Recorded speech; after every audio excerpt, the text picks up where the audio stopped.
आज नागपूरच्या दीक्षाभूमी परिसरामध्ये मोठ्या संख्येने इथे महिलांसोबत पुरुषांनी इथे जो धरणं देण्यात येते एक मोठा निर्धार घेतलेला आहे। तुम्ही पाहू शकता मोठ्या संख्येने इथे महिलांसोबत पुरुषांनी इथे सहभाग घेतला आहे आणि या धरण्यामध्ये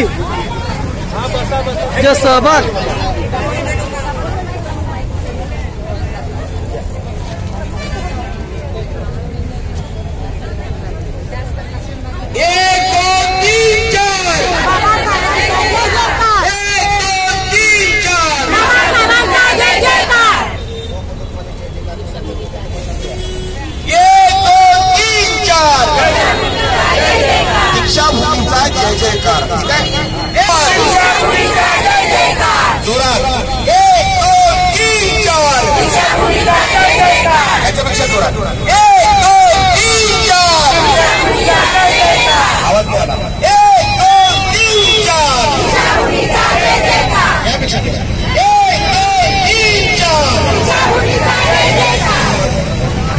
दीक्षाभूमी सौंदर्यीकरण आणि महाबोधी महाविहार मुक्तीसाठी आज नागपूरच्या दीक्षाभूमी परिसरामध्ये मोठा असा धरणं असा घेण्यात येत आहे।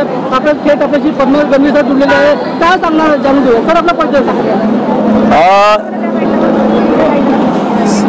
सर्व आंबेडकरी बौद्ध बहुजन समाजामधील जनतेला जय भीम करतो आणि मी इंजिनियर पद्माकर गणवीर, भारतीय बौद्ध महासभेचा राष्ट्रीय संघटक। आपण आज दीक्षाभूमी परिसरामध्ये दीक्षाभूमीचं सौंदर्यीकरण करण्यात यावं ह्यासाठी बहुसंख्येने उपस्थित झालेले आहोत। सर्व जनतेला महाराष्ट्रामधील आणि संपूर्ण देशामधील जनतेला माहिती आहे, 1 वर्षापूर्वी ह्याच दिवशी ह्याच दीक्षाभूमी परिसरामध्ये दीक्षाभूमीचं जो काही खोदकाम करण्यात येत होतं महाराष्ट्र सरकारच्या एजन्सीच्या माध्यमातून, त्या खोदकामाच्या विरोधामध्ये ह्या देशामधील महाराष्ट्रामधील नागपुरामधील जनता भडकून उठली।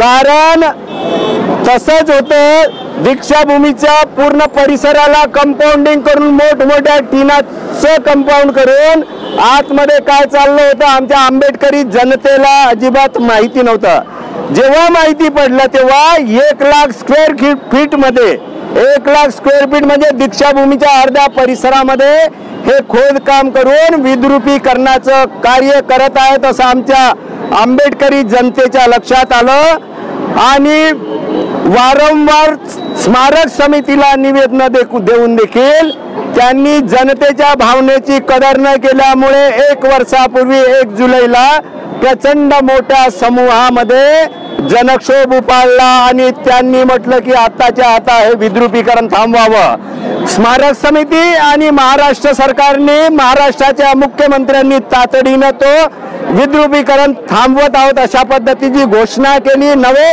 लिखित स्वरूपामध्ये दिलं त्यांनी। परंतु त्याच वेळेस आम्ही म्हटलं ह्या विद्रुपीकरणाला जरी आमचा विरोध असला तरी दीक्षाभूमीचं सौंदर्यीकरण हे व्हायलाच पाहिजे।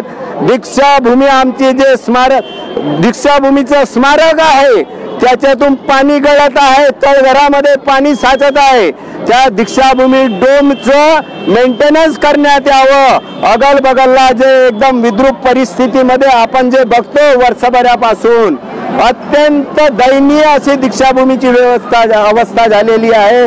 त्या दीक्षाभूमीचं सौंदर्यीकरण करण्यासाठी मुख्यमंत्र्यांनी अपील केली होती की आम्ही आंबेडकरी जनतेच्या विविध संघटना आहेत, मान्यवर आहेत, विद्वान आहेत, त्या लोकांची एक बैठक घेऊन लगेच सौंदर्यीकरणाला सुरुवात करू।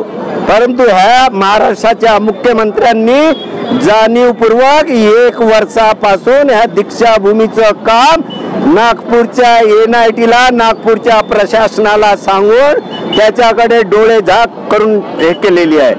अत्यंत खेदाने सांगा असं वाटते 1 वर्ष वाट पाहून देखील सौंदर्यीकरणाचं काम न झाल्यामुळे आज 1 वर्षानंतर 1 जुलै 2025ला नागपुरामधील जनता एवढ्या प्रचंड जनसमूहाने उपस्थित झालेली आहे। आमची मागणी एवढीच आहे की दीक्षाभूमीचं सौंदर्यीकरण ताबडतोब सुरू करा.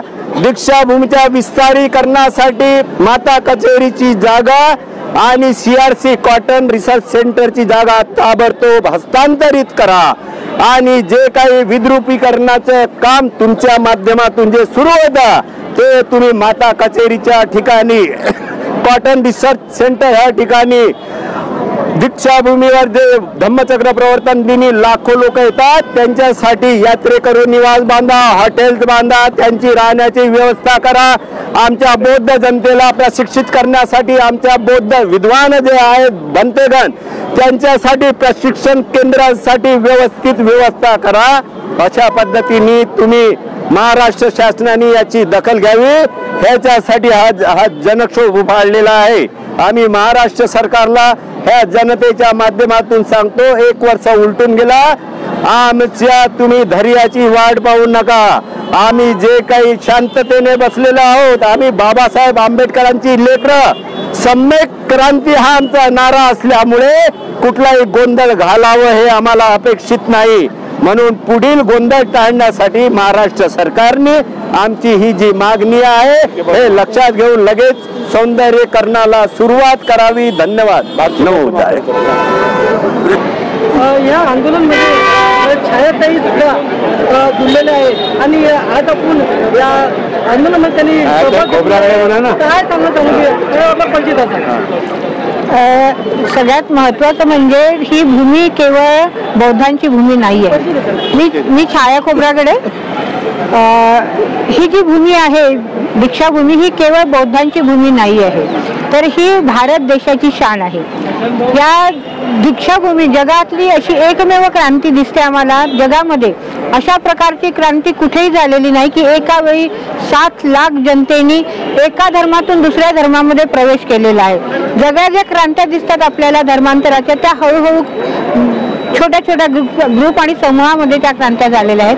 परंतु एका दिवशी 7 लाख लोकांनी एका धर्माला लाथ मारून दुसऱ्या धर्मामध्ये प्रवेश करणे ही जगातली सगळ्यात मोठी क्रांती आहे. त्याचसोबत ही भारतातली पण सगळ्यात मोठी क्रांती होती की सम्राट अशोकानंतर या देशामध्ये पुन्हा बौद्ध धर्माचं जे प्रस्थापित करण्याचं काम जे झालं ते या क्रांतीभूमीतून झालेलं आहे. त्यामुळे आमचं असं म्हणणं आहे की महाराष्ट्राचीच नाही तर ही देशाची जी क्रांतीभूमी आहे ती केंद्र सरकार आणि महाराष्ट्र सरकार यांनी स्वतःहून या भूमीचं सौंदर्यीकरण करायला पाहिजे होतं. या देशातले नव्हे तर जगातले लोक या भूमीवरती येतात आणि इथले फोटो काढून घेऊन जातात, तिथे नतमस्तक होतात. जगातले काही लोक असे आहेत की ज्यांनी आपलं लग्न केलं आणि पहिल्यांदा इथे आले की आम्हाला दीक्षाभूमीवर आमच्या नवीन घरातल्या प्रवेश करायच्या आधी आम्ही दीक्षाभूमीला गेलो पाहिजे. एवढी काय म्हणतात की लोकांची आस्था असणाऱ्या भूमीवरती भारताच्या पंतप्रधानांनी, भारत सरकारने आणि देशाच्या महाराष्ट्र मुख्यमंत्र्यांनी या गोष्टीची दखल घ्यायला पाहिजे होती. ती दखल न घेता उलट त्या दीक्षाभूमीवरची जी जागा होती, तुम्हाला सगळ्यांना माहित आहे, जगभराला माहित आहे, देशाला माहित आहे की इथे लाखोनी करोडोनी लोक या ठिकाणी येतात. केवळ तेवढ्यासाठी येत नाही तर या ठिकाणी बौद्धिक देवाणघेवाण होते. या ठिकाणी असं जगातली कुठलीच जागा नाही, धार्मिक स्थळ नाही आहे की जिथे पुस्तकांचे स्टॉल्स लागतात, जिथे पुस्तकांची करोडो रुपयाची विक्री होते. असं जगातलं कोणतेच स्थळ नाही आहे. जेव्हा ही जागतिक आणि अत्यंत काय म्हणतात की वारसा असलेली ही जी जमीन आहे त्या जमिनीचं विद्रुपीकरण होते आहे आणि सरकार त्याच्याकडे दुर्लक्ष करते, डोळेझाक करते, तेव्हा आंबेडकरी जनतेने त्यांच्या लक्षात आल्यामुळे ते विद्रुपीकरण थांबवल्या गेलं. 1 लाख स्क्वेअर फीट जमिनीवरती जर तुम्ही पार्किंग थांबता 1 दिवसासाठी, आमचे लोक 10 किलोमीटरवरून पायी येतात तिथे, त्यांना त्याचं अजिबात दुःख वाटत नाही, त्यांना अजिबात त्याचा त्रास होत नाही, कारण आम्हाला आमच्या आस्थेच्या जागेकडे जायचं आहे. मग आमच्या 1 दिवसासाठी तुम्ही ते खरंच आमच्या 1 दिवसासाठी ते पार्किंग होतं का? तर ते अजिबात 1 दिवसासाठी पार्किंग होतं.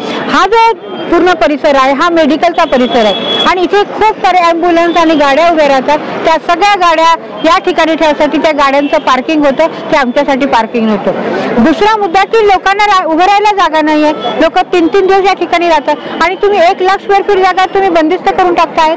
याचा अर्थ असा की तुम्हाला इथे लोक आले नाही पाहिजे असं वाटते तुम्हाला. दुसरा मुद्दा आहे की याच्या आधी वेगवेगळ्या गोष्टी घडलेल्या आहेत, आम्हाला सगळ्यांना माहित आहे. मी ओपनली क्लोज करू इच्छित नाही, पण सरकारला आम्ही इशारा देऊ इच्छितो की या ठिकाणी आता कमी लोक येतात, पण आणखी बघाल तुम्ही नवीन पिढी या ठिकाणी येईल आणि जी काही आंबेडकरी प्रेरणा आहे, जी काही बुद्धाची प्रेरणा आहे, त्या क्रांतीभूमीवर लोक येतील आणि आपल्या विविध पद्धतीने इथे दर्शन नव्हे तर विविध प्रकारचे उपक्रम या ठिकाणी करतील. म्हणून सरकारला ही शांततेने मागणी आहे. सरकारला शांतता, कोराडीला 500 करोड रुपये देता तुम्ही, जे ज्याचा काही इतिहास नाही आहे, ज्याचा कुठेही काही मागमूस नाही आहे, अशा जागेला तुम्ही 500 करोड रुपये देऊन त्याचं सौंदर्यीकरण करता आणि ही जागतिक वारशाची भूमी आहे, तिला तुम्ही 200 करोड देता, पण त्यातलंही तुम्ही वेगवेगळे तुमचे मला निस्सारण केंद्र प्लॅनिंग मध्ये आहे. जे प्लॅनिंग केलेलं आहे त्या प्लॅनिंग मध्ये एका पवित्र भूमीवरती मला निस्सारण केंद्र तुम्ही उभं करता. म्हणजे ही सरकारची जी आमच्या विरोधातली भूमिका आहे, हा त्यांचा मनुवाद आहे. हा मनुवाद आम्ही मागच्या 1 जुलैला उघडा पडला आणि आता आम्ही आमच्या पद्धतीचं आम्हाला सौंदर्यीकरण पाहिजे ते करत तरी शासनाने करावं, अन्यथा मोठं आंदोलन उभं होईल आणि आम्ही सरकारची जागो. जय भीम, जय भारत.